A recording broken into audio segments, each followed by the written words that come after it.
où on n'a pas du tout la connaissance de ce que le Seigneur veut faire avec moi, avec toi. Alléluia. Donc nous vivons et nous sommes censés vivre selon le Seigneur, selon Elohim, dans l'esprit. Amen. Et nous marchons trop par la chair. Ce corps-là, cette chair-là, elle est trop habituée au péché. Donc du coup, nous sommes comme voilés. On continue.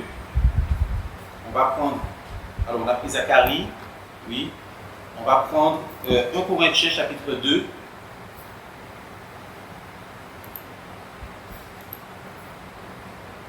1 Corinthiens chapitre 2. Tu peux descendre? Tu peux descendre s'il te plaît. Encore. Voilà, au verset 9. Regardez. Regardez, ça c'est nous ça. Mais selon qu'il est écrit, ce sont des choses que l'œil n'a pas vues et que l'oreille n'a pas entendues et qui ne sont pas montées au cœur de l'être humain. Des choses qu'Elohim a préparées pour ceux qui l'aiment. Regardez mes bien-aimés. Ça c'est nous ça. Nous avons les yeux, nous avons les oreilles. Et parfois on se dit, mais Seigneur, je ne t'entends pas. Ou bien, je ne vois pas. Comment tel frère, comment telle sœur, elle voit des choses. Le Seigneur lui dit, et moi je ne vois rien. Je n'entends rien. C'est parce que notre esprit, à l'intérieur de nous, n'est pas encore assez mature, assez affirmé. Le Seigneur travaille, c'est notre esprit qui travaille. Et nous devons lui demander que c'est notre esprit qui doit être renouvelé. Alléluia. Mais Elohim nous les a révélés par le moyen de son esprit. Car l'esprit sonde toutes choses, même les profondeurs d'Elohim. Car lequel des humains a connu les choses de l'être humain, excepté l'esprit de l'être humain qui est en lui. Amen. De même aussi, personne n'a connu les choses d'Elohim, excepté l'esprit d'Elohim.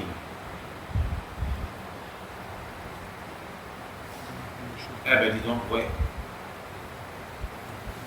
Je reprends le verset 11. Car lequel des humains a connu les choses de l'être humain, excepté l'esprit de l'être humain qui est en lui. Donc, bien aimé, j'insiste avec ce point. Pour que nous passions du domaine de la chair au domaine du Seigneur, au domaine de la vie de l'esprit, nous devons comprendre déjà que notre esprit a été formé en nous. C'est une matière qui n'est pas, comment dire, physique. Vous voyez, le corps, on peut le toucher, mais notre esprit que le Seigneur a créé en nous, c'est ça qui va faire la différence dans notre intimité, dans notre marche avec le Seigneur.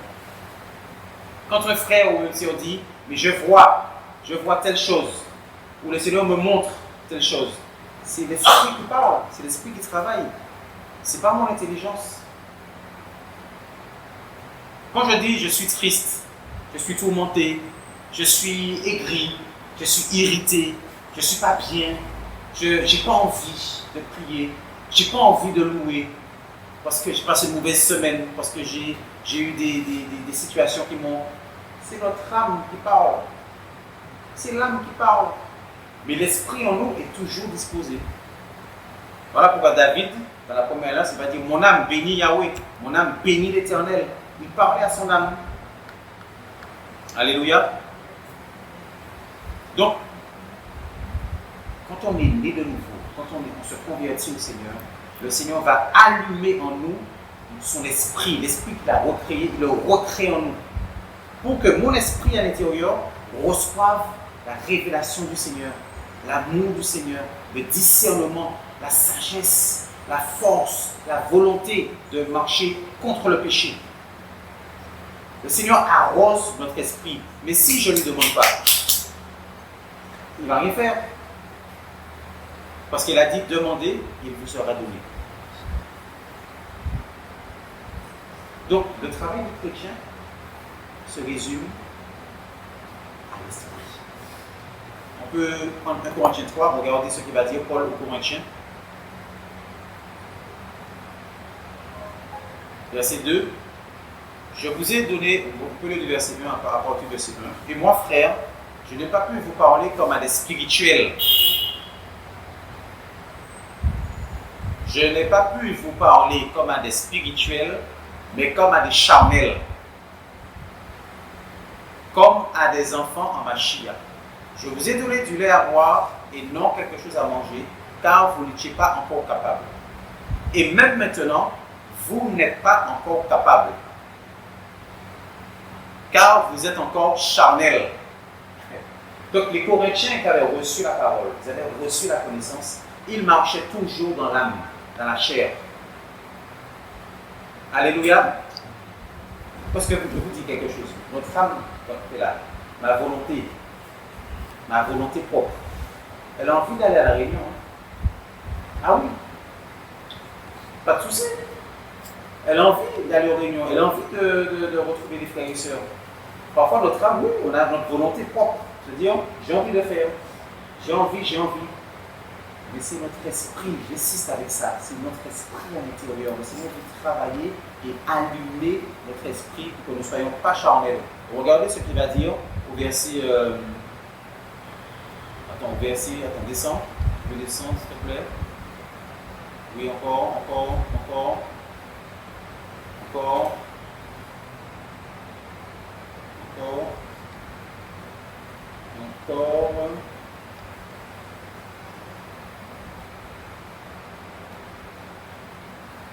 Non, mais c'est pas grave, c'est pas ça que je vais dire.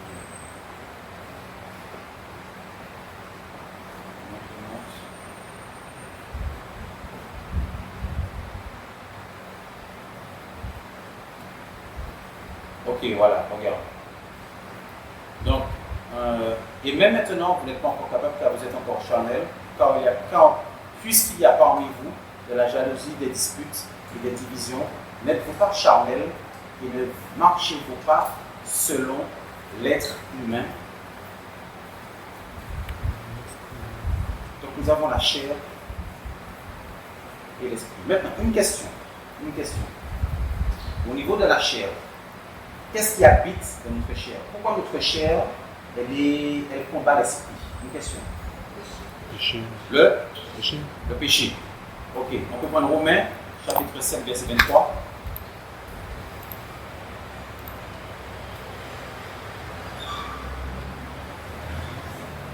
Ok, voilà. Donc, même 22. Car je prends plaisir à la Torah d'Elohim selon l'homme intérieur. Donc, selon l'esprit aime la parole, l'esprit veut la parole. Alléluia. Vous regardez ce qu'il va dire, l'apôtre Paul. Mais je vois dans mes membres une autre Torah qui lutte contre la Torah de ma pensée et qui me rend captif de la Torah du péché qui est dans mes membres. L'apôtre Paul va s'écrier: misérable être humain que je suis, qui me délivrera du corps de cette mort? L'apôtre Paul, qui a expérimenté ça, le Seigneur l'a visité, le Seigneur l'a touché, et là il va s'écrier: le misérable être humain que je suis, qui me délivrera du corps de cette mort?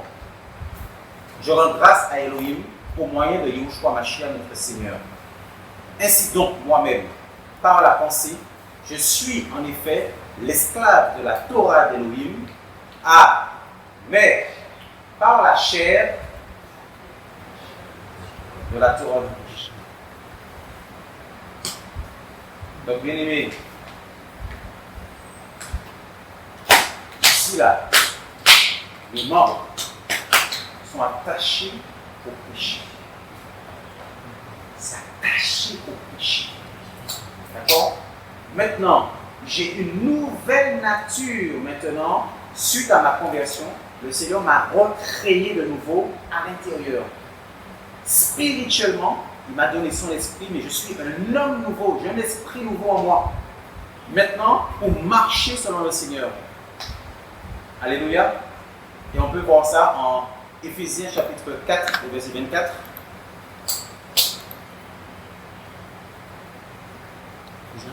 Oui, 4. Oui, verset 24.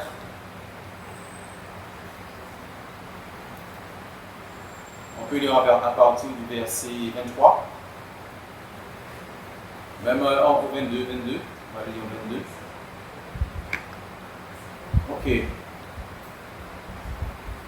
Non, tu peux lire le verset 20. Voilà, s'il te plaît. Tu peux lire, mon frère. Mais vous, ce n'est pas ainsi que vous avez appris le Mashiach. Si toutefois vous l'avez entendu et avez été instruit par lui, conformément à la vérité qui est en Yahushua, à vous débarrasser pour ce qui est de votre conduite précédente, du vieil être humain qui se corrompt selon les désirs de la tromperie, à vous laisser renouveler par l'esprit dans votre pensée et à vous revêtir d'un nouvel être humain, créé selon Elohim dans une justice et une sainteté de la vérité. Alléluia. Amen. Donc on peut remonter au verset 20, s'il te plaît. Donc ici, nous voyons que là, nous avons un verset qui nous explique que le Mashiach nous apprend déjà. Il nous apprend, il nous éduque. D'accord? Le Seigneur nous apprend votre état, déjà de 1. Ce n'est pas ainsi que vous avez appris le Mashiach. Si toutefois vous l'avez entendu et avez été instruit par lui, conformément à la vérité qui est en Yahushua, à vous débarrasser pour ce qui est de votre conduite précédente du vieil être humain qui se corrompt selon les désirs de la tromperie. Donc nous voyons que ce vieil être humain est opposé, vous voyez, au verset 23, ce vieil être humain s'oppose au verset 23. Et à vous laisser renouveler par l'esprit dans votre pensée et à vous revêtir du nouvel être humain, créé selon Elohim dans une justice et une sainteté de la vérité. Wow! Donc, un chrétien qui va marcher dans la justice et dans la sainteté, il a compris. Il a été enseigné par le Mashiach. Deuxièmement, il va agir selon le nouvel être humain qui est en lui. Parce que le Seigneur nous a recréés. D'accord? Donc, pour marcher dans la sainteté, d'accord, il y a un combat avec le vieil être humain. Le vieil être humain, c'est moi-même, c'est mon âme, c'est ma vie, c'est ce que je suis en fait. Les blessures, ma compréhension, ma vie avant le Seigneur. Vous voyez, j'ai la chair qui aime le mensonge, qui aime s'irriter, qui aime jalouser. Donc, il y a ce combat-là. Ça va pour l'instant? Oui? Est-ce que vous avez des questions à poser pour le moment? Est-ce que vous avez des questions? Avant qu'on aille plus loin. Donc, pour nous revêtir du nouvel être humain, créé selon Elohim, je suis conscient que mon identité, le Seigneur m'a donné une identité. Maintenant, c'est à moi maintenant de confesser ce que le Seigneur dit que je suis. S'il dit que je suis saint, je proclame, Seigneur, je suis ton fils, je suis ta fille, je suis délivré du péché, parce que tu me dis que je suis délivré du péché. Vous comprenez? Il faut qu'on s'attache à ce que le Seigneur dit. C'est ça notre identité. D'accord? Se revêtir du nouvel être humain, c'est pas prendre un manteau et puis on se dit je suis nouveau. Non, c'est que je vais chercher dans la parole ce que le Seigneur dit. Amen. Ok. On va prendre Luc chapitre 11. Yes. Oui. Merci. Non, parce qu'en fait, finalement, le fait, c'est ça, c'est pas seulement ça va revenir au compte, je suis sauvé, je suis un de nouveau, et on a l'impression qu'on dit, oh, lui, on en comme péché. Donc, l'explication, c'est vraiment la dissociation entre la chair et l'esprit. Je peux te dire, je suis un être nouveau, c'est un esprit nouveau. C'est un esprit nouveau, c'est ça. C'est ça. Donc, attends, je crois que c'est en Romains chapitre 7. Donc on peut le chercher, ce passage. Verset 6, regardez. Mais maintenant, nous sommes déliés de la Torah, étant morts à celle sur laquelle nous étions retenus, de sorte que nous sommes esclaves de la nouveauté de l'esprit. Amen. Nous sommes esclaves de la nouveauté de l'esprit. et non dans la vieillesse de la lettre.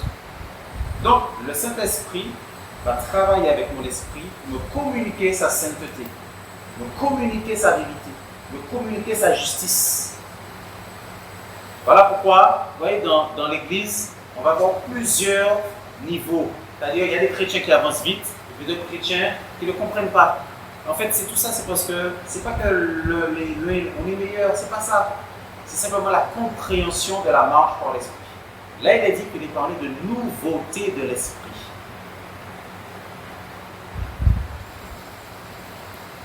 Donc maintenant, le Saint-Esprit, quand il me travaille, il va purifier mon âme, il va purifier ma volonté, il va purifier mes émotions.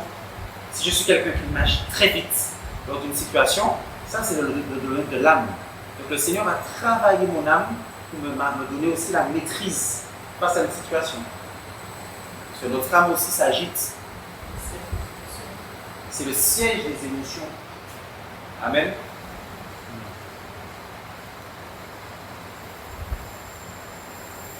Et ce que je veux nous dire encore, c'est que, vous voyez, l'apôtre Paul, c'est lui qui a reçu la révélation de la croix. En fait, ce qu'on parle là, c'est un des messages de la croix, la marche par l'esprit. Et l'apôtre Paul qui a reçu ce message, il nous donne beaucoup d'informations dans Romains 6, Romains chapitre 7, pour nous aider à prendre position dans notre identité. Amen. Parce que le diable, comme il sait tout ça, il va nous charger, il vient nous charger pour nous dire: oh God, tu n'es pas bon, oh God, tu n'es pas obéi, oh God, tu n'arrives même pas à suivre le Seigneur, oh God, comment tu es nul, tu es ceci, tu es cela. Parce qu'il voit qu'on n'a pas cette connaissance-là. Alors que là, il est dit clairement, mes amis, que nous sommes déliés. Tu vois, c'est ici. Tu vois? Donc, devant le Seigneur, je proclame sa parole. Il est dit que je suis délié du péché. Son sang a coulé à la croix pour nous délivrer. Il nous a déjà délivrés du pouvoir du péché. Et c'est à moi maintenant à m'accaparer, à prendre position de la vérité, de la proclamer. Amen.